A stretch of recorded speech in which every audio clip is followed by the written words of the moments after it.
자, 오늘 여러분들 본문을 한번 보겠습니다. 우리 18, 19절인데요. 여기서 보면 19절인데요. 또 나를 위하여 구할 것은 내게 말씀을 주사 나의 입을 벌려 복음의 비밀을 담대히 알리게 하옵소서 할 것이니. 자, 여러분들 이 말씀을 우리가 보면서 우리가 어떻게 받아들여야 됩니까? 우리가 지금 바울을 위해서 기도하라는 말입니까, 이게? 여러분들 재밌지 않아요? 여러분들 이 바울을 위해서 기도하는 걸까요? 이거 지금 바울 맞죠? 나를 위해서 기도하라고 하는 말은. 그러면 우리가 지금도 바울을 위해서 끊임없이 기도해야 되겠네요. 아니죠. 그러니까 여러분들 이 성경은 바울이 기록하긴 했지만 그 원저자는 성령님이시죠. 그러니까 성령님께서는 항상 이 성경을 여러분들 읽으실 때 그 상황에 맞는 바울이 그런 상황에서 그렇게 기도를 하라고 했구나. 그런데 오늘날 우리가 볼 때는 성령께서 지금 이 바울을 통해서 이것을 기록하라고 한 이유가 무엇일까? 이런 걸 생각하면서 성령이 원저자라는 생각으로 항상 성경을 보는 습관을 가져야 됩니다.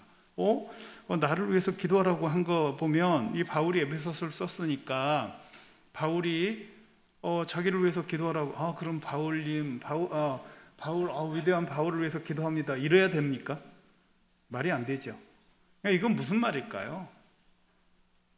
이것은 여러분들 그 20절 또 다시 한번 보겠습니다. 이 일을 위하여 내가 쇠사슬의 메인 사신이 된 것은 나로 이 일에 당연히 할 말을 담대히 하게 하려 하심이니라. 자, 여러분들 이 바울에게 지금 사슬에 매였다는 말은 감옥에 가 있다는 말이거든요. 근데 감옥에 가 있는 상황을 하나님께서 이렇게 허락하신 것은 그럼에도 불구하고 담대히 복음을 전할 수 있는지 없는지, 담대히 복음을 전하라고 이런 환경을 만드셨다. 이런 식으로 지금 얘기하고 있는 겁니다. 내가 비록 갇혀 있으면 여러분 어떤 일이 벌어지겠습니까? 감옥 간 사람이 감옥에서 만약에 죄인들에게 복음을 전하면 어떤 일이 벌어지겠습니까? 그 죄인들이 너도 죄인이고 나도 죄인이야. 근데 네가 뭐가 잘났다고 복음을 전하냐? 너 지금 사기꾼 아니야? 이렇게 얘기할 수도 있고, 너 도둑놈 아니야? 이렇게 생각할 수도 있었죠. 근데 여러분들 사도행전에 보면 마지막에 이 사도 바울은 감옥에 가둬놓지 않았습니다. 그때 자기 많은 사람들을 만날 수 있는 그런 장소에서 바울을 가둬놨습니다. 사도행전 마지막에 보면 어쨌든 그래서 바울은 많은 사람을 초청해서 복음을 전할 수 있었습니다. 그럼에도 불구하고 이 사도 바울은 오늘 여기서 계속해서 복음의 비밀이 강조된 것이 아니라 두 번 다 담대히 전할 수 있도록 해달라고 얘기를 하고 있습니다.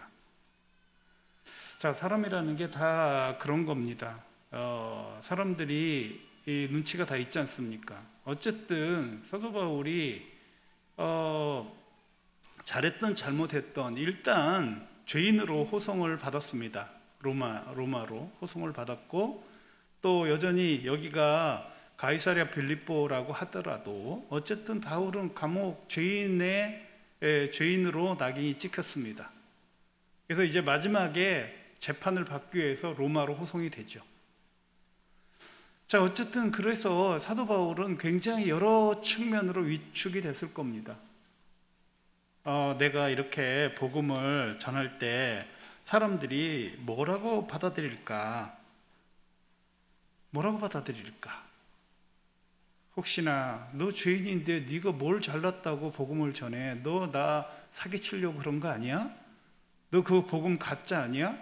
너 뭔가 잘못돼서 지금 감옥에 갇혀 있는 네가 어떻게 복음을 전한다고 할 수 있겠냐 하면서 사람들의 시선이나 여러 가지 어떤 불편함을 느꼈을 겁니다. 특히 여러분들 이 사도 바울이 그 위축이 상당히 됐던 것 같습니다. 여러분들, 저는 사실은 이 사도 바울에게 솔직히 저의 심정은 넘지 못할 넘사벽이라는 생각을 늘 했습니다. 사도 바울, 이렇게 위대한 사도 바울을 감히 우리가 어떻게 발끝이라도 쫓아갈 수 있을까 하는 그런 생각들을 자주 했습니다. 지금도 뭐 크게 벗어나지 않는 생각을 하고 있습니다. 그런데도 우리가 위로가 되는 것은 사도 바울이 감옥에 갇혀 있을 때 굉장히 위축이 됐던 것 같습니다. 그래서 내가 이게 복음 전하면 사람들이 받아들일까? 내가 이거 아무래도 뭔가 하나님께서 나를 이렇게 여러 가지 문제가 있어서 감옥에 보내신 게 아닐까? 이런 위축된 마음이 있었던 것 같습니다. 우리가 위로가 좀 되죠? 이게 사도 바울, 천하의 사도 바울도 담대히 전하게 해달라고 2번이나 얘기합니다. 복음의 비밀이 강조되어 있던 것이 아니라 복음의 그 비밀은 여러분들 많은 사도들도 다 알고 있었던 겁니다. 그런데 그 복음의 비밀은 예수 그리스도의 죽으심과 부활, 그리고 예수님의 뜻이죠. 이 복음은 성경 전체를 볼 때 성경 전체를 얘기하고 있습니다. 아주 협의적으로 볼 때는 예수님의 죽으심과 부활입니다만, 어쨌든 이 성경 전체를 우리가 복음이라고도 하지 않습니까? 복된 소식이죠. 이 사도 바울은 어느 순간 이 에베소서를 쓰면서 특히 자기 제자들에게 2년 동안 하루도 빼놓지 않고 양육을 했던 이 에베소의 그 위대한 제자들에게 특별히 이 얘기를 솔직하게 하고 있었던 것 같습니다. 빌립보서는 좀 다르지 않습니까? 빌립보서는 여러분도 굉장히 담대하게 끝까지 막 얘기하고 자기가 갇힌 것에 대해서 두려움이 없는 것처럼 별로 그거 안하무인격으로 감옥에 거 있으면 어때? 기뻐해, 담대해, 막 이렇게 얘기를 하고 있는데, 에베소는 자기가 그 예수 그리스도의 전사인 많은 그 제자들에게는 솔직한 심경을 이렇게 내놓습니다. 나 요즘 담대함이 없어서 복음을 언제 어디서나 누구에게나 복음을 전해야 되는데, 언제 어디서나 성경의 놀라운 뜻을, 하나님의 계획을 얘기를 해야 되는데 이게 만만치 않습니다. 그래서 특별히 나를 위해서 기도해 주십시오.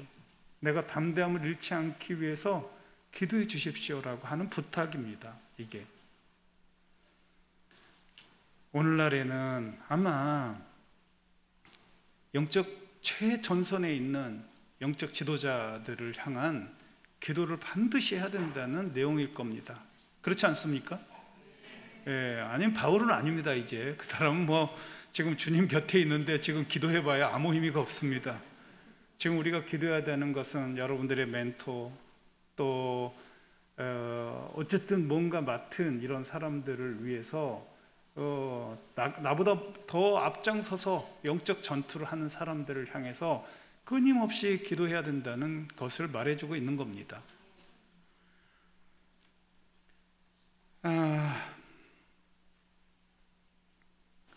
이 사도 바울의 그러면 사도 바울이 가지고 있는 이 복음의 비밀은 도대체 무엇이었을까요?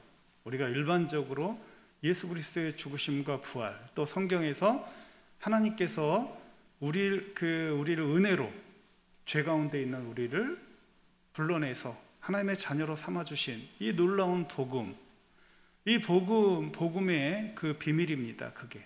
그런데 바울에게는 특별한 복음을 전하는 비밀이 한 가지가 있습니다. 바울만이 가지고 있었던 그 당시.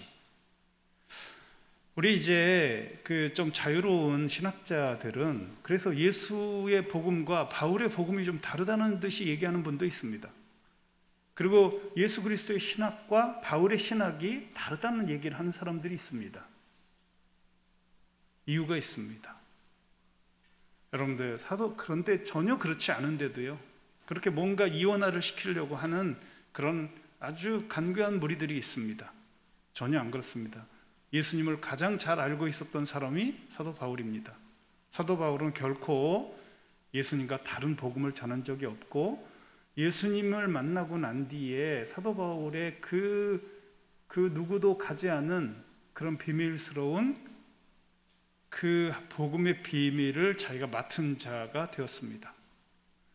자, 그게 뭘까요?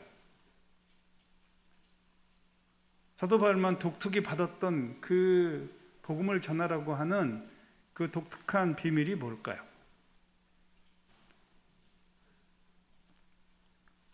여러분들이 너무 조심성 있어서 그래. 이렇게 그냥 질러봐요. 뭘까요? 그럼 좋아요. 사도행전 보겠습니다. 사도행전 9장 15, 16절입니다. 이거는 정말 그 당시 경천동지할 그런 사도 바울에게 주어졌던 비밀스러운 복음 전하는 비밀이었습니다. 복음의 내용이 아니라 복음 내용에 관계된 전해야 되는, 복음 비밀을 담대히 전해야 하는 그런 아주 정말 그 당시는 생각할 수 없었던 그런 비밀이 뭘까요? 그렇습니다. 이거는요, 여러분들 지금은 우리가 바울이 당연히 이방인들에게 복음을 전했다고 합니다만, 그때 당시에 유대인들이 이방인들에게 복음을 전한다는 거 있을 수가 없었어요. 개 돼지라고 생각했던 그 이방인들에게 복음을 전할 수가 없었습니다. 물론 이제 그 동시에 하나님께서 베드로에게 미리 여러 가지 역사를 합니다만, 베드로는 그런 그 하나님께서 직접 고넬료 가정에게 복음을 전하면서도 확신이 없었습니다.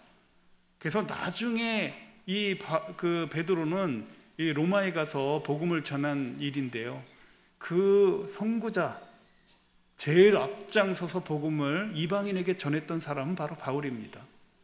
그래서 그것 때문에 계속 괴롭힘을 받습니다.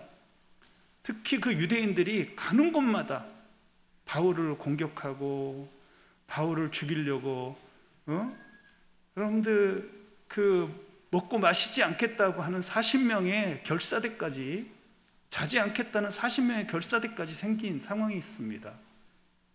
바울은 그야말로 죽은 목숨이었어요. 또 결국은 여러분들 이방인들에게 복음을 전했다는 이유로 감옥에 가게도 된 것입니다.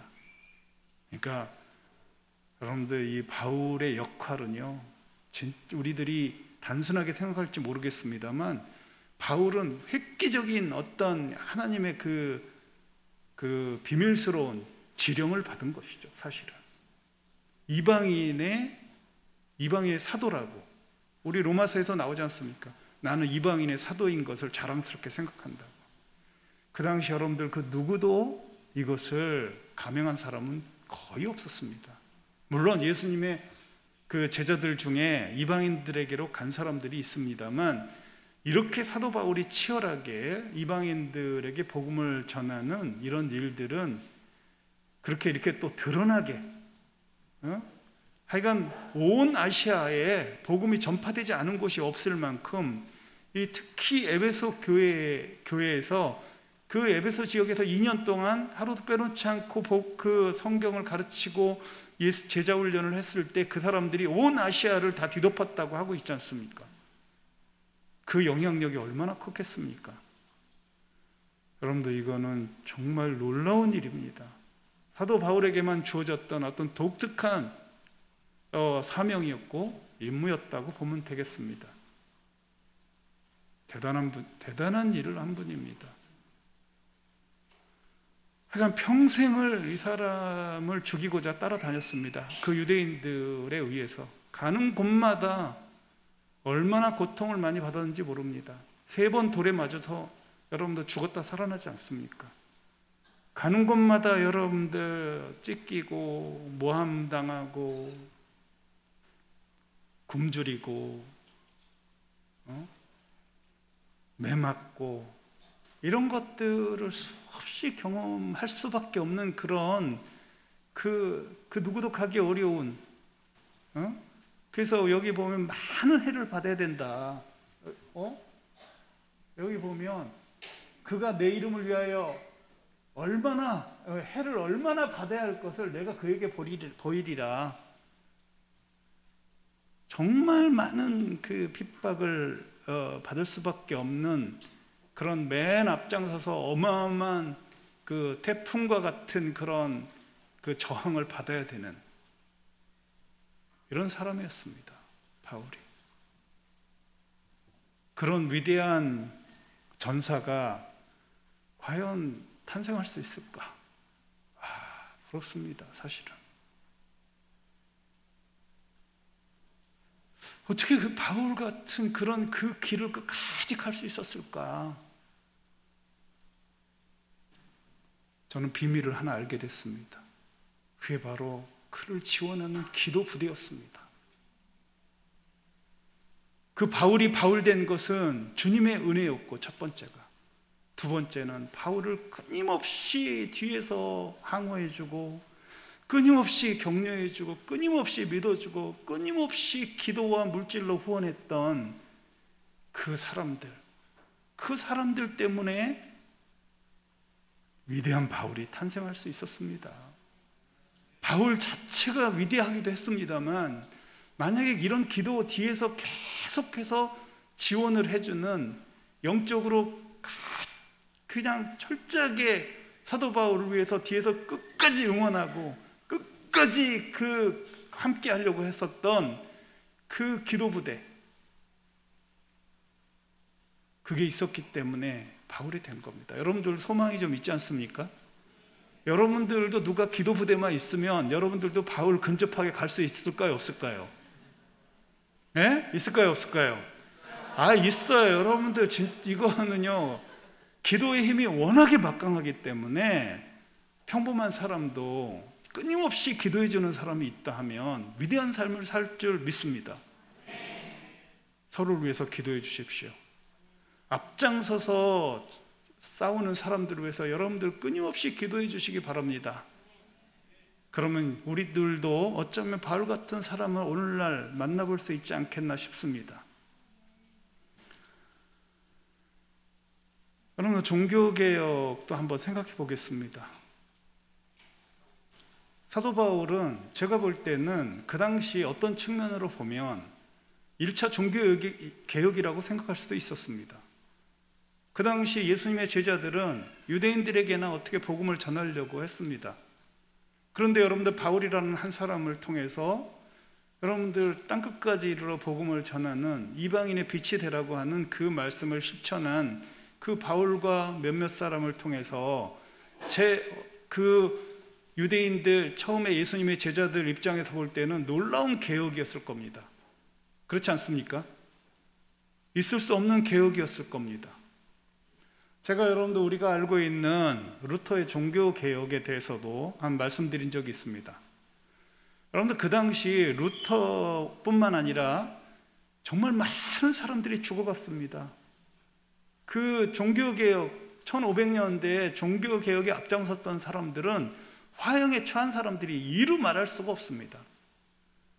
이 캐톨릭이 마치 그 당시 교회의 가장 좋은 교회의 모습인 것처럼 알려졌던 그 당시, 그것도 거의 천년간을 유지해왔던 캐톨릭의 그 견고한 아성을 도전했던 그 수많은 사람, 이름 없이 죽어간 사람들, 같이 휩쓸려서 종교개혁했던 사람들하고 휩쓸려서 이름도 빛도 없이 화형당하고 수장당했던 그 많은 종교개혁자들, 이런 사람들 우리는 다 열광합니다. 와, 위대하다고. 여러분들, 그 당시 그들의 모토가 뭐였냐면요, 그 당시의 모든 성경은 라틴어밖에 없었습니다. 그리고 그 당시 여러 가지 자료들도 대부분 라틴어로 기록되어 있습니다. 일반인들은 볼 수가 없었습니다. 성경을 볼 수도 없었을 뿐만 아니라 봐도 이거 읽을 수가 없었습니다. 여러분들, 그 당시 그 각 나라 사람들, 유럽에 있는 나라 사람들이 로마의 글이었던 그 라틴어를 어떻게 알 수 있겠습니까? 우리들도 여러분들 영어 하려면 얼마나 어렵습니까? 이거 자유자재로 읽고 뜻을 파악하려면 최소한 몇 년씩을 공부를 해야 되는데, 이 여러분들 그 유럽은 어떻겠습니까? 그 성경을 알기 위해서 라틴어를 배울 이유도 없고, 또 라틴어를 배운다고 해서 성경을 볼 수도 없었습니다. 그 당시. 그래서 그 당시 종교개혁의 기치가 뭐였냐면 기록된 말씀으로, 이거였습니다. 기록된 말씀으로. 근데 기록된 말씀으로 읽을 줄 알아야지요. 그래서 제일 먼저 일어났던 영국에서 이 성경을 영어로 번역을 한 일이 벌어졌습니다.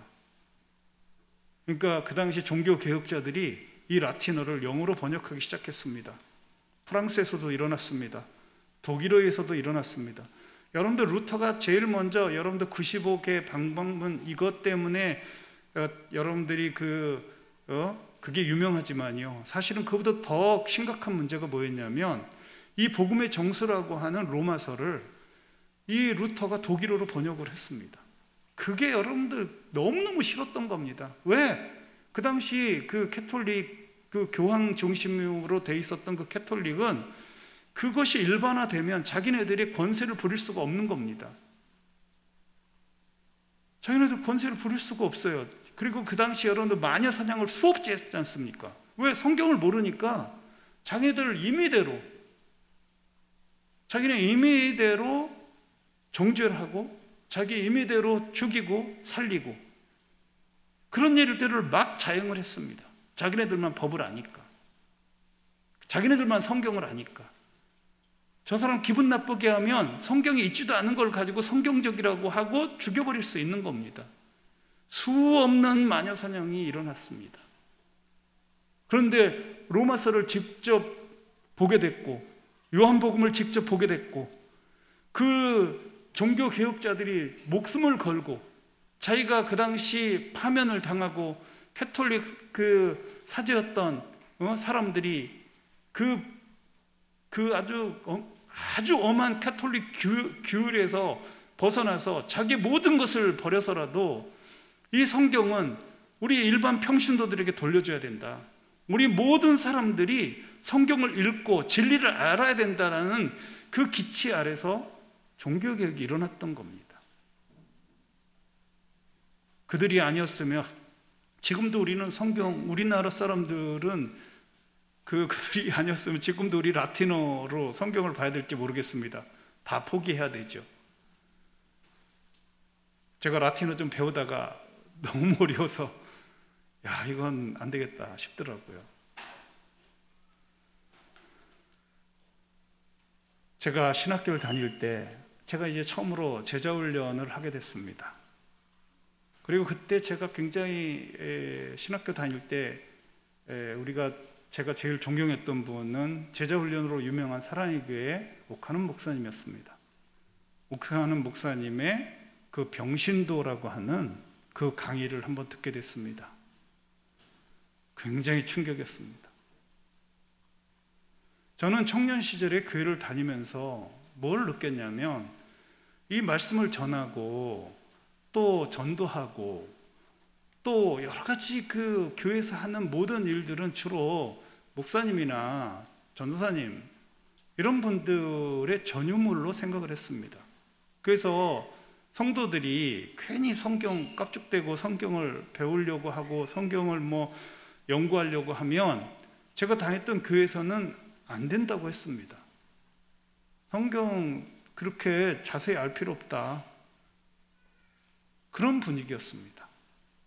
그런데 그 옥하는 목사님이 우리나라에 그 안타까운 교회에 겨우 가서 예배나 드리는 그런 정도의 사람들이라면 병신도라고 할 수 있다. 평신도가 아니라 병신도. 평신도하고 병신도는 여러분들 워드플레이지 않습니까? 그러니까 우리가 평신도 하지만 그냥 겨우 예배 드리는 것으로 만족한다면 그건 병신도다. 왜?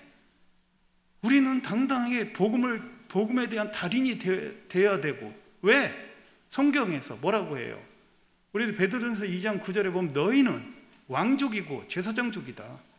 너희는 왕같은 제사장이다. 이게 여러분들 만인 제사장주의입니다. 이제 우리 모든 평신도들은 제사장 역할을 해야 되고 왕 같은 역할을 해야 된다는 것이 만인 제사장주의예요.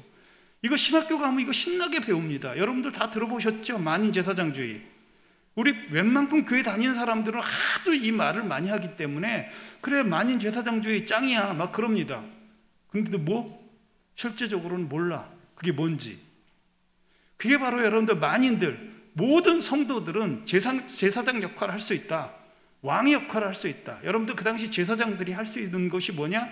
성경을 연구하고 성경을 풀어주고 복음을 전하고 성경을 가르치고 하는 일들을 했던 사람들이 제사장이었습니다. 성경을 근거로 해서 옳고 그름을 판단한 사람들이 바로 그 당시 제사장들이었습니다. 그런데 오늘날 그 제사장들이 하는 것을 우리 평신도들에게 하나님께서 위임을 하셨습니다.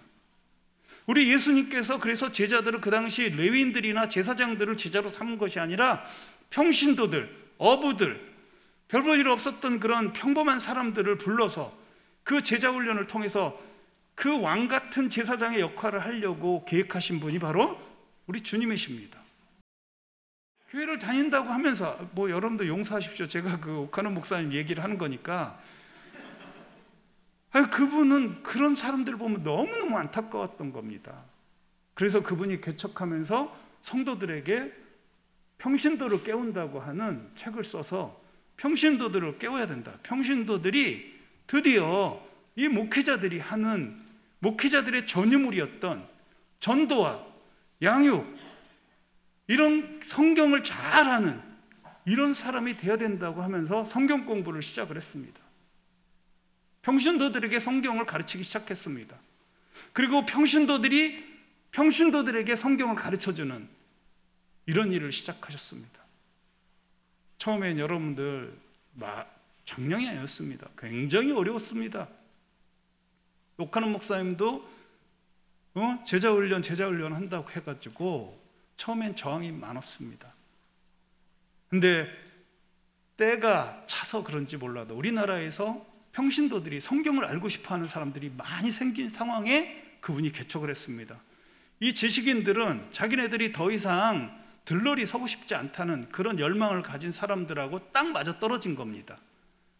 그래가지고 여러분들 여러 가지 일어나게 됐죠. 성경을 알고 싶었던 그런 간절한 소망, 우리 하나님께서 우리에게 주십니다. 성경을 알고 싶어야 합니다. 그리고 알고 싶은 뿐만 아니라 잘 알게 돼서 그것을 또 다른 사람들에게 가르쳐 주길 원하시는 것이 우리 하나님 아버지의 계획이고 우리 예수님께서 그래서 너희들은 제자 삼어라 이렇게 명령을 하셨던 겁니다. 이것을 제가 신학교 때 영향을 받으면서 그때 제가 잊어버렸습니다만 어느 논문을 제가 봤는데 거기에 그런 제목이 있었습니다. 제2차 종교개혁 일어나야 된다. 저는 그 말을 들으면서 가슴이 뜨거웠습니다. 그게 뭔지 아십니까? 평신도들에게 사역을 돌려주자. 여러분들 첫 번째 종교개혁이 뭐라고요? 평신도들에게 성경을 돌려주자.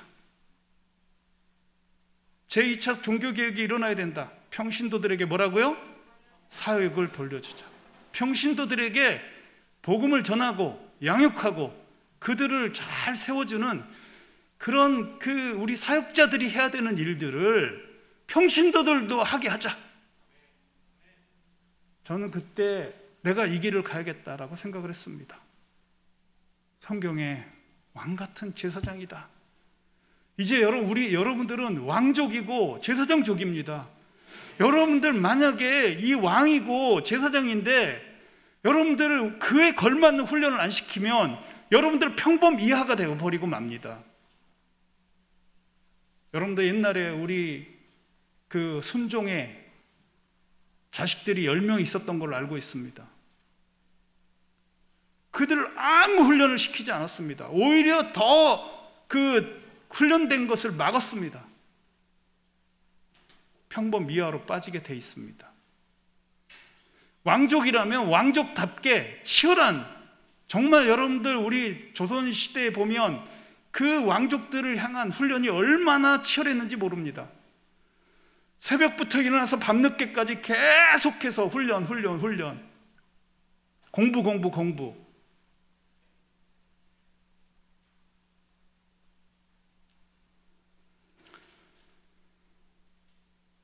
제가 이 길을 갈 수 있도록, 끝까지 담대하게 이 길을 갈 수 있도록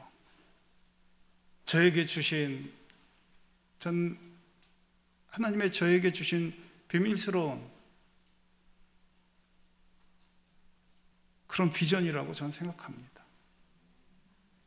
제가 그래서 개척도 한 겁니다. 새로운 교회를 한번 만들어 보자. 내가 청년 시절에 얼마나 병신도였는지 뼈저리게 알고 있었기 때문에 복음 하나 전할 수 없는, 교회 나오세요. 교회만 데려가서 우리 전사님, 목사님에게 복음 전하라고 하는 그 병신 역할, 병신도 역할을 했었던 제 청년 시절의 그 우울함과 암울함을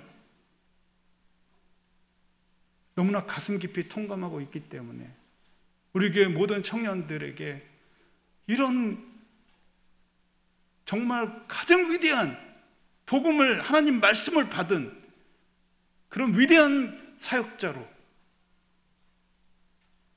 되기를 바라서 제가 개척을 하게 됐고 지금까지 달려왔습니다.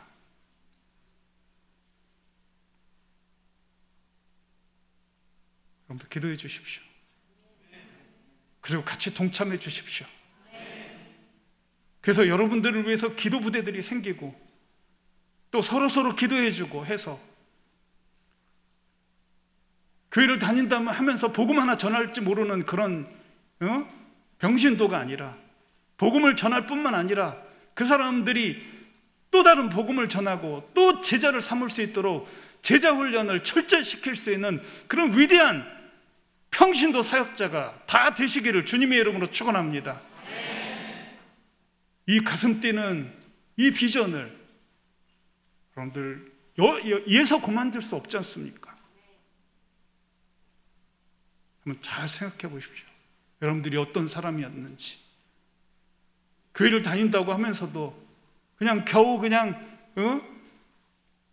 먹거리나 좀 준비하는 이런 일이 아니라, 그냥 전화나 하고 생일 축하합니다 하는 정도가 아니라 그 사람을 깊이 도와주는, 말씀으로 격려하고 위로하고 그 사람을 영적인 전사가 될 수 있도록 돕는, 이런 위대한 이 길을 끝까지 갈 수 있기를 바랍니다.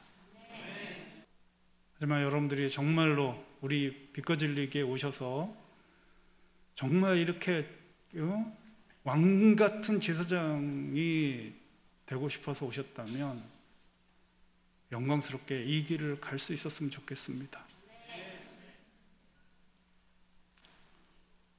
특별히 여러분들 앞선 멘토들을 위해서 기도 많이 해주십시오. 그들도 제일 힘든 분들입니다. 이번에 제일 많은 상처를 입었던 분들은 그 사탄이 우리 멘토들을 공격을 했습니다. 멘토들이 가지고 있는 가치관들을 흔들어 버리고, 멘토들이 가지고 있었던 이런 비전들을 흔들어 버려서 그러면 멘토들 어려워하시는 분들이 제법 있습니다. 제일 먼저 저를 엄청나게 공격을 했습니다. 여러분들 멘토들과 저를 위해서 여러분들의 비전이 분명하다면, 또 함께 이 길을 가고 싶다면 저를 위해서 무시로 기도해 주십시오. 제가 담대하게 이 길을 끝까지 갈 수 있도록 기도해 주십시오. 우리 함께 갑시다. 우리 기도하겠습니다.